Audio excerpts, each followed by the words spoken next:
Alright guys, check out what I got. I got trailer hitch. This is by Curt for my Mazda CX-5. So now I'll be able to get a trailer for that, and I'll be able to pick up more projects. So should be good. Should be a lot of fun. We got to get it installed. I also have the wiring harness here, and I had to buy some exhaust hanger pliers because to take the exhaust out, and I'm not doing the dance with pry bars anymore. I just decided to buy the actual tool. Here's the hardware that it came with.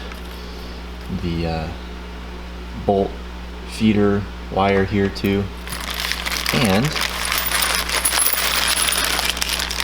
should have come with instructions.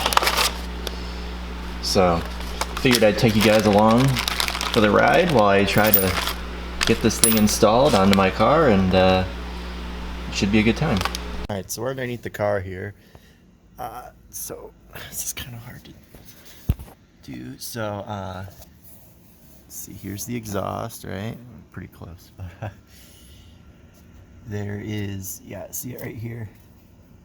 There is tape on top of the holes that we're going to need to go into, so we're going to have to peel that off. I just used a scraper, and see that? We got that hole clear. We got to do this one too. So let's just kind of see, and kind of use your finger to kind of grab that, just kind of peel it off.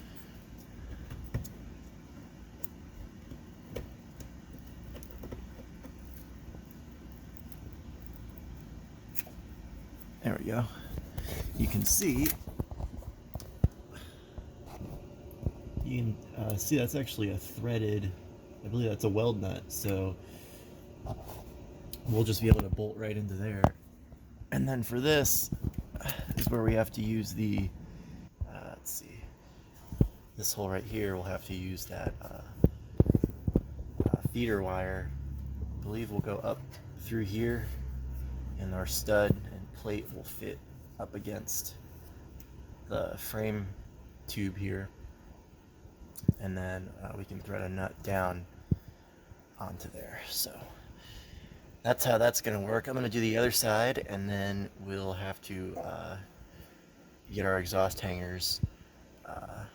We'll have to take the lower link off of the exhaust hanger so we can drop the exhaust, so we have more room to work.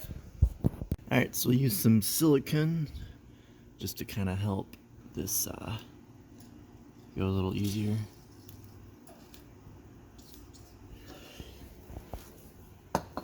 And our exhaust hanger pliers, never actually used these before, but hopefully should just go like this here.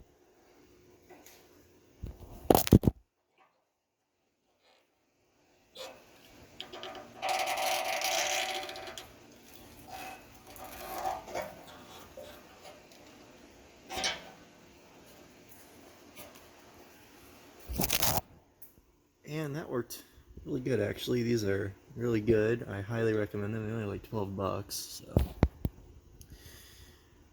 easy to get that off. So now we'll do this one. It's kind of hard to do with one hand, and I don't have a tripod low enough to fit down here because I suck. There we go. So yeah, these work pretty good, actually. Got the exhaust lowered, and I'm just supporting it with a ramp here. So now we have a lot more room, so we can get up and get our hardware installed. So what we're dealing with here, we have regular bolts. These are going to go into the weld nuts that are already on the vehicle, so those we don't have to worry too much about. Where we need to turn our attention is the holes that don't have weld nuts. We're going to have to put these studs in, and we're going to have to fish them through with this wire here that has a coiled end. This will thread on to the bolt here, which it's hard to do with one hand, but I'll show you. And then we have these washers. These need to go, so I'll kind of show you how this needs to be.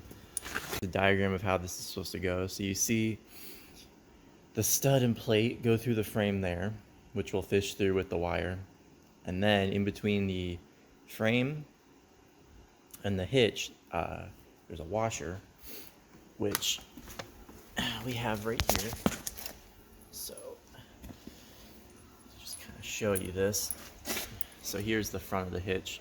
So it'll be this hole. Our washer needs to be here, which checks out with our diagram. You can see it goes through there. You have the washer in between. So this, imagine this is on the car.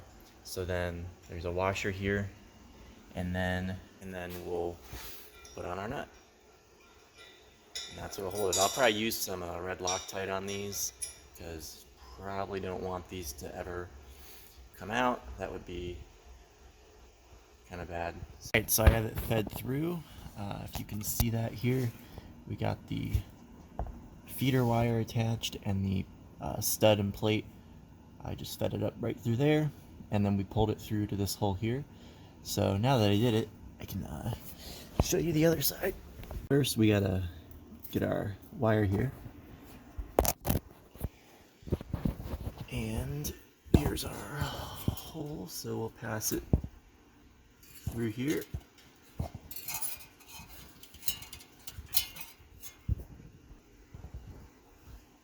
So you see how we have it through there like that. And then we have our coiled end here, plate here. Feed this through and up into the frame.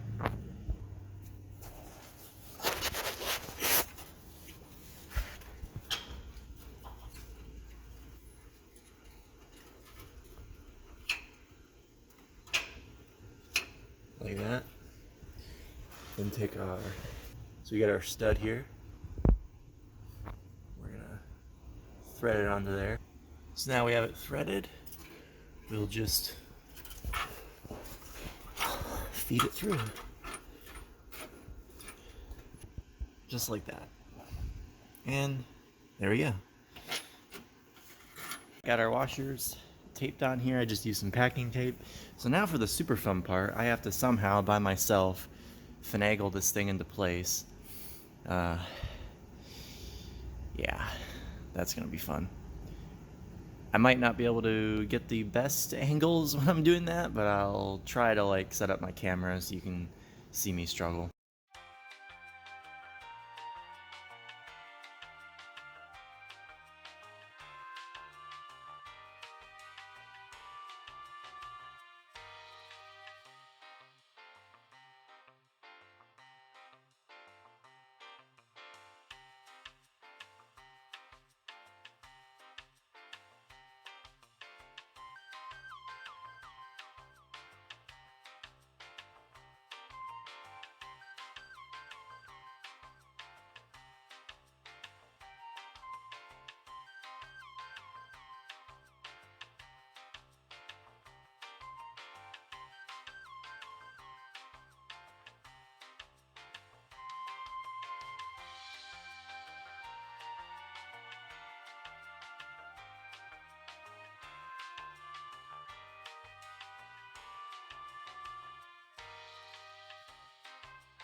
Wow, that was really hard. Oh my god, that was really difficult to do by myself. It'd have been a lot better if I had an extra set of hands like the instructions recommended. But we got them in, and the bolt threaders or bolt feeders worked, so yeah, it's all installed. You can't, you guys can't see that. My phone shoots better footage. Anyways, yeah, so here it is. You can hopefully kind of see that.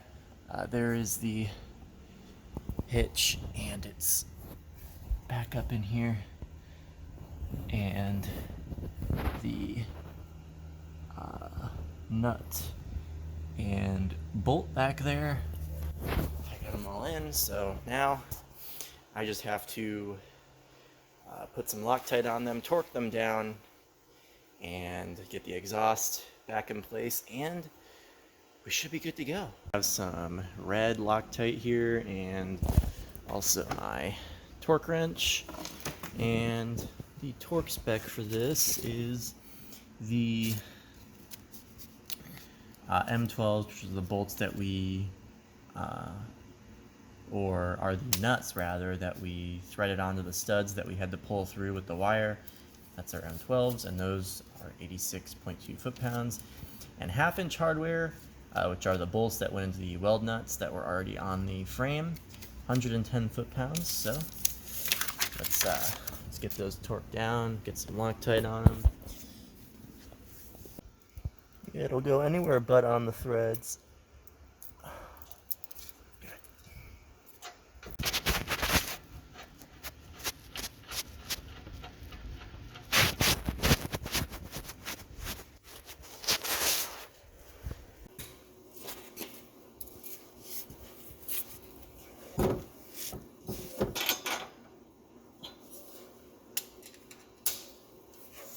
Let's try a 13/16. I think that'll fit better.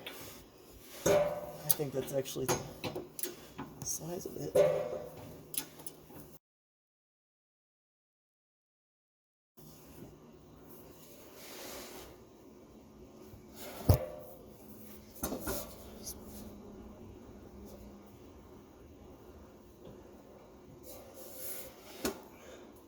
Of course, this torque wrench has like one tooth, so it's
let's give you guys a click. I know you want to hear a click. Let's hear a click. Oh, yeah.